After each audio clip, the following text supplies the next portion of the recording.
कि गांधी मैदान गांधी मंडप में अनिल कुमार पांडे की अध्यक्षता में ठगी पीड़ित जमाकर्ता परिवार की बैनर तले पिनकॉम कंपनी के खिलाफ बैठक आहूत की गई। अनिल कुमार पांडे ने आरोप लगाते हुए कहा कि जब गया में पिनकॉम कंपनी खुली थी तब हम सरकार से जांच कराने की मांग किए थे, क्योंकि सरकार ने कहा था कि जो RBI से रजिस्टर रहेगा उसी का मानदेय होगा। इसी कारण हम लोग झांसे में आ गए, जो घर का पैसा और परिवार का पैसा पिनकॉम कंपनी में लगा दिया। इसी बीच राजेश कुमार ने बताया कि गांधी मैदान के सामने पिनकॉम कंपनी खोली गई थी, जिसमें हम लोग ठगी का शिकार हो गए। पिनकॉम कंपनी गया से करोड़ों का ठगी किया, जिसका कारण हम लोग सारा परिवार आज सड़क पर आ गए हैं। हम लोग सरकार से मांग करते हैं कि उचित जाँच कर हम लोगों का पैसा वापस दिलाया जाए। गांधी मंडप में मौके पर ठगी का जो शिकार है सभी लोग मौजूद हुए। बिहार गया संवाददाता संदीप कुमार की रिपोर्ट। एक कंपनी में काम करते थे, जो कंपनी का हम लोग को बताया गया था सेबी रजिस्टर्ड है, RBI रजिस्टर्ड है और मुंबई और कलकत्ता स्टॉक एक्सचेंज में भी रजिस्टर्ड है। इसका सारा कागजात जो है हम लोग का सीनियर के तरफ से और कंपनी के डायरेक्टर लेवल के आदमी जो आया करते थे उन लोगों के माध्यम से कागजात दिखाए गए। सारे कागजात को हम लोग देखने के बाद संतुष्ट हुए सर। RBI रजिस्टर्ड देखा, सेबी रजिस्टर्ड देखा, Calcutta stock exchange, Mumbai stock exchange में भी लिस्टेड देखा गया। हम लोगों ने संतुष्ट होकर के इस कंपनी में अपना पैसा निवेश किया सर, और निवेश करने के बाद कुछ अपने अगल बगल के लोगों को भी, रिलेशन परिवार के लोगों को भी जमा भी करवाया।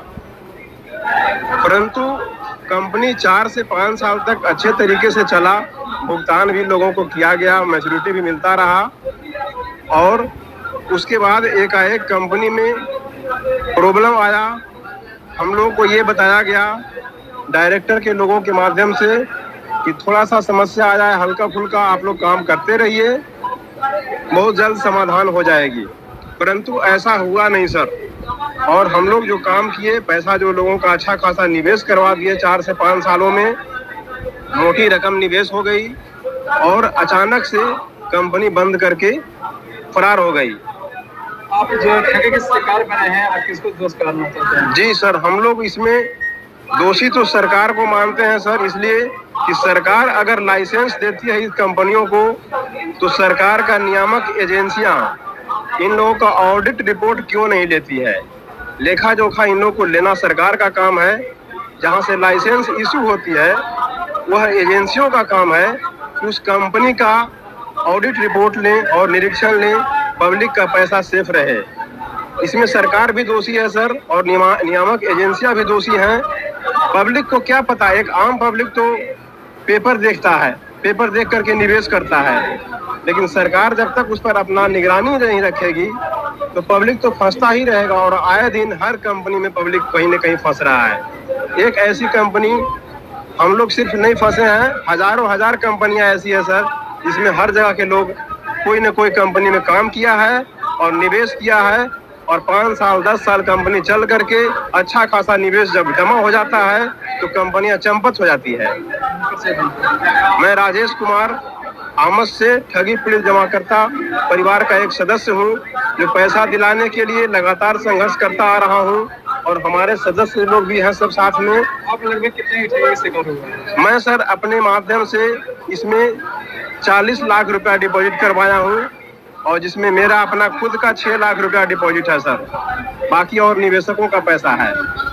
निवेशक है जो सहारा, कनिष्ठ, पिनकॉम पन्ना कई कंपनियों में अपना पैसा जमा किए हैं, और आज भुगतान लेने के लिए 6 वर्ष से हम लोग दर की ठोकर खा रहे हैं।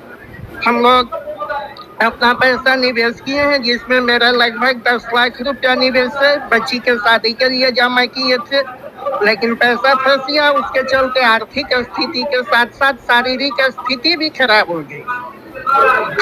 कितने आपको पैसा लगा कि इसमें ठगी से तो पैसा के लिए सर हम लोग ऑलरेडी जमा किए थे, सारा कुछ सोच समझ के, बहुत मजबूत कंपनी स्थिति देख करके। जैसा कि आप भी जानते हैं कि सहारा बहुत बड़ी कंपनी थी, बहुत मजबूत कंपनी थी, सरकारी लोगों का भी उसमें पैसा था। इसी तरह से गया में 22 सितंबर 2012 के काशीनाथ मोड़ पे पिनकॉम नाम की ऑफिस खुली थी, जो RBI और से भी रजिस्टर्ड थी। 2013 में हमने जाकर के DM ऑफिस में आवेदन दिया कि आपके क्षेत्र में पिनकॉम नाम की ऑफिस खुली है, आप जांच कीजिए, अगर गलत है तो इसको बंद करवा दीजिए। उसका रिसीविंग मेरे पास है, धड़ल्ले से चल रहा था, RBI रजिस्टर्ड से भी रजिस्टर्ड, सारा जगह से रजिस्टर्ड था। उसके बाद 2015-16 में हमारे मुख्यमंत्री नीतीश कुमार जी और उस समय के तत्कालीन उप मुख्यमंत्री सुशील कुमार मोदी जी हमेशा हिंदुस्तान पेपर में निकालते थे कि आप अपनी कमाई की राशि RBI रजिस्टर्ड संस्था में ही रखें। हमने उनकी बात मान करके, उनका पेपर देख करके और RBI रजिस्टर्ड संस्था में पैसा रखा। लेकिन ठीक इसके बाद 2019 आते आते लगभग भारत की आधी से अधिक कंपनियों को सरकार ने बंद करवा दी। न तो कंपनी भागी न डूबी। इसके लिए नरेंद्र मोदी जी 2019 में लोकसभा में बयान दिया कि हमने 3 लाख से ऊपर वैसी कंपनियों को बंद करवा दिया जिस पर ठगी की आशंका थी।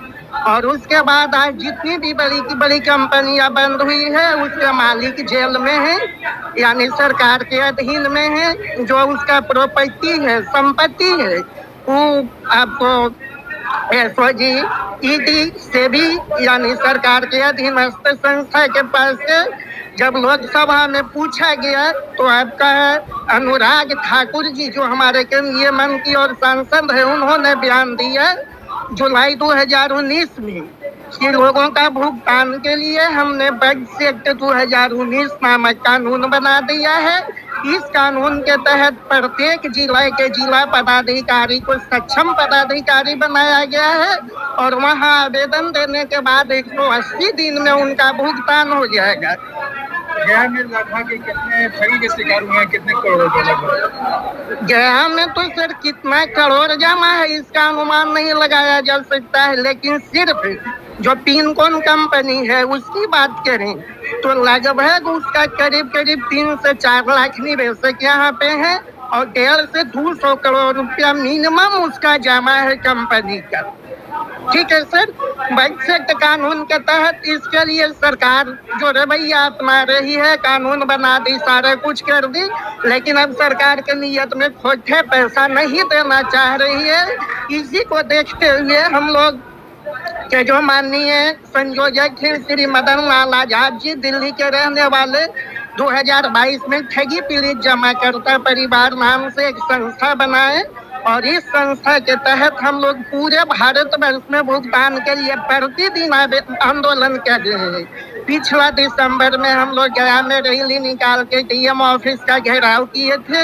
यहाँ पे जनवरी से फॉर्म लेना चालू हुआ, लेकिन अभी तक किन्हीं का भुगतान नहीं हो पाया है। आज हम लोग की संस्था पूरे भारत वर्ष के प्रत्येक जिला में सहयोग आंदोलन के तहत धरना प्रदर्शन कर रही है और अगर 1 महीना के अंदर सरकार भुगतान नहीं चालू करती है तो बहुत बड़ा रूप से आंदोलन किया जाएगा और हर जगह पे लाखों की भीड़ पब्लिक जो है निवेश करता वह सड़क पे आने को मजबूर होंगे। पूरे भारत में 42 करोड़ लोग हैं जो पीड़ित और सारे लोगों के गरीब हैं, मतलब मिडिल क्लास के लोग हैं। अनिल कुमार पांडे, पिनकॉम पर निवेशक।